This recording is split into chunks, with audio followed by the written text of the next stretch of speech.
Bonjour à tous, j'espère que vous allez excellemment bien. Aujourd'hui, on se retrouve pour parler voile, pour faire le débrief de cette huitième journée de course du côté du retour à la base. Nous sommes vendredi, nous sommes à un jour de l'arrivée pour les premiers concurrents. Ça devrait arriver à partir de samedi dans l'après-midi et ensuite dimanche, avec notamment l'arrivée certainement en premier de Johan Richoum. N'hésitez pas à vous abonner à la chaîne, à réagir dans les commentaires, à mettre un pouce bleu, à partager la vidéo sur les réseaux sociaux, notamment auprès de vos proches si vous pensez que ça peut les intéresser.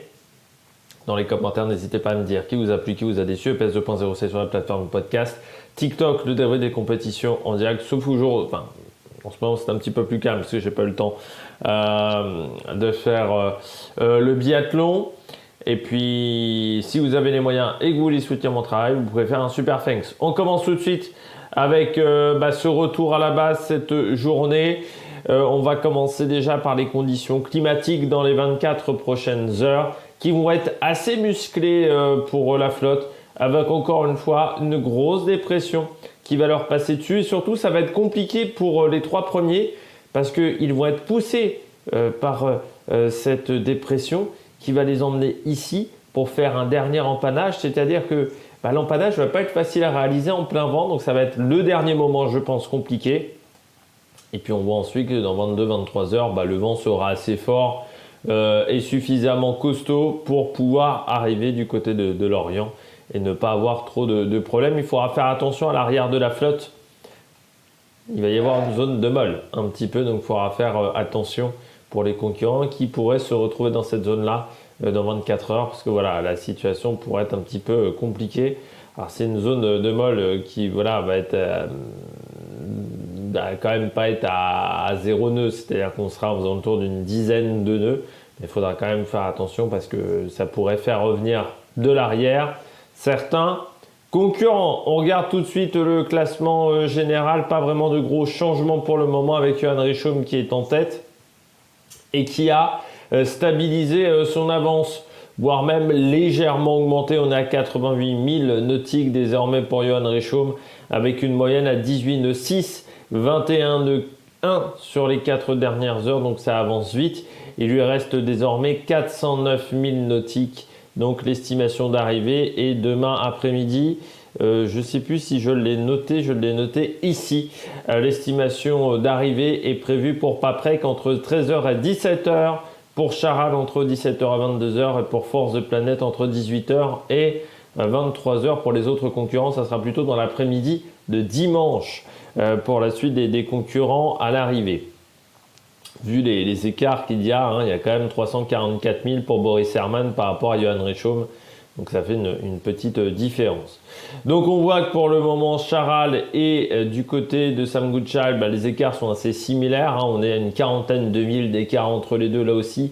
Peu de changements, 18,4 versus 18,3. Donc on dirait que les positions sont stables, en sachant que Johan Richoum a un peu profité de la météo.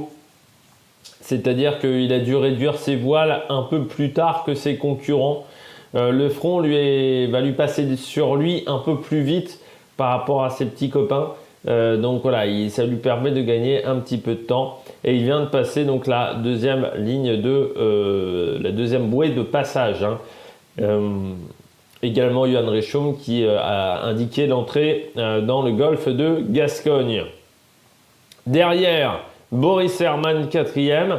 Donc ça, je dirais que c'était à peu près le même résultat hier. Une belle course de Boris Herrmann, surtout une belle deuxième partie de course, avec derrière lui un match entre Damien Seguin et Samantha Davis. L'écart entre les deux est extrêmement réduit, une douzaine de milles, et avec des bateaux qui vont vite, avec un Damien Seguin qui va vraiment à 18,9.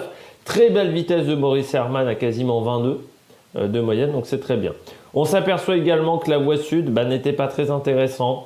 Avec tous les concurrents qui ont tenté une voie sud, ça n'a pas vraiment fonctionné. On commence avec Nicolas Luven qui se retrouve désormais 8e, qui en plus se retrouve très loin de l'orthodromie, donc ça ne va vraiment pas être idéal pour la fin de course. Là, il va falloir qu'il change de cap s'il veut aller vers l'Orient, mais ça ne va pas être simple. Et c'est pareil pour Violette d'Orange, mais on verra ça du côté des dériveurs. Louis Burton, lui, est sur la voie assez nord, hein, il suit ses petits compagnons. Ça pourrait être vraiment intéressant pour lui dans les heures à venir, parce qu'il n'a que 70 000 nautiques de retard sur Boris Herrmann, donc ça va être un beau match, et je pense qu'il est sur une trajectoire qui est plutôt intéressante.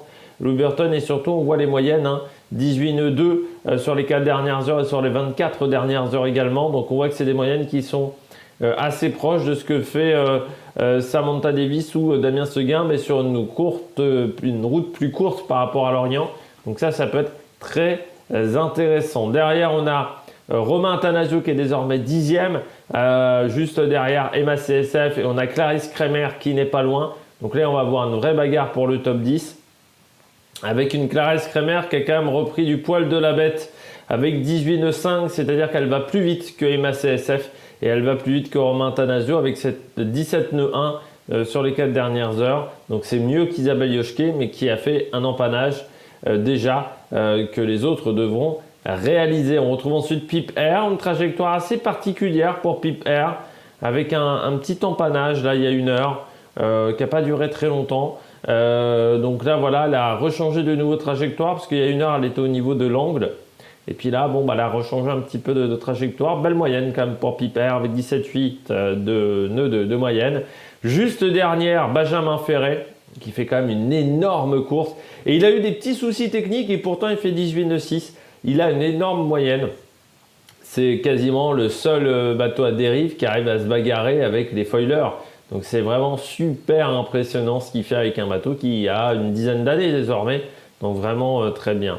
On retrouve ensuite For People avec Thomas Ruyant qui continue de perdre des positions. Vous voyez sa moyenne, 15 nœuds 5. Il a le même problème que Sébastien Simon en termes de vitesse sur la Transat Jacques Vabre. Donc ça ne va pas très vite. C'est dommage parce que le début de course était vraiment bon. En passant, Sébastien Simon, lui, répare toujours, tente toujours de réparer du côté de l'île de Flores avec la 20e place désormais, et voilà, ça fait depuis 24 heures qu'il répare. Il devait repartir dans l'après-midi, c'était un peu ce qui était envisagé hier, mais la réparation est peut-être un peu plus compliquée que prévu. En fait, le moteur n'arrive pas à redémarrer. Ils ont tenté plein de solutions, il semblerait qu'il y ait de l'oxydation au niveau des câbles, ce qui provoque l'empêchement de redémarrer correctement le moteur. On retrouve ensuite Kojiro Shirashi et Arnaud Boissière quasiment côte à côte. Et puis du côté des dériveurs, un changement dans le classement avec Louis Duc qui est 2e, 15 nœuds 6, très belle moyenne depuis quelques jours et toujours sur des trajectoires très intéressantes. Il est passé devant Conrad Coleman, mais surtout Conrad Coleman, il est passé devant Violette d'Orange. Donc on voit que vraiment que la voie sud, c'était pas le plus intéressant. Elle a fait quelques réparations à Violette d'Orange. Il faut savoir qu'elle est partie au tas déjà une bonne dizaine de fois. Donc il y avait des pièces à réparer. On voit également Sébastien Marseille qui est juste derrière. Guirec Soudé, une belle bagarre entre les deux. Guirec qui n'a pas fait une excellente journée. Voilà, en termes de moyenne, c'est pas fantastique. On voit également que Lazare est revenu 26e et qui va certainement passer 25e. Des très bonnes moyennes pour Lazare. Le bateau marche bien avec 17,7 nœuds de moyenne. C'est avec, je pense, le bateau de monoyeur Dio for a Job, l'un des bateaux les plus rapides du côté des dériveurs. C'est compliqué pour Antoine Cornic, mais ça a l'air d'aller un petit peu mieux. Mais bon, ça reste quand même une situation difficile. Il faut quand même saluer sa performance parce qu'il est 24e, il n'est pas dernier, alors que les conditions sont pas simples pour lui avec la dingue. On a Partage, New Europe et Amedeo qui sont ensemble, avec derrière Denise Vandenberg et puis Jing Jung Shu qui est toujours 31e avec un bateau à foil, mais il a du mal à faire des grosses moyennes, et Denise Van Weinberg, c'est un petit peu compliqué aussi. Derrière, on va à l'arrière de la flotte avec Jean Le Cam qui a fait un empannage. À l'instant, il était plein nord et puis il a changé de trajectoire. Pas des grosses moyennes, mais vous voyez pourquoi il ne fait pas des grosses moyennes. Énorme dorsale à traverser, donc c'est assez compliqué pour le moment pour Jean Le Cam. On va voir dans les prochaines heures. Il devrait récupérer un peu de vent pour faire de la navigation auprès. Mais bon, c'est pas une situation évidente. Donc la moyenne n'est pas très élevée pour le moment pour Jean Le Cam. Avec Tout commence au Finistère Armor Luxe, mais peut-être qu'il aura une trajectoire un petit peu plus courte que ses camarades qui sont partis avec 7 jours d'avance sur lui. Bon, nous on se retrouve demain. On fera le débrief de cette journée. On se retrouvera peut-être un peu plus tard du côté de la vidéo voilà, pour faire le débrief de cette journée du côté du retour à la base. Allez, ciao ciao sur l'Amérique Production.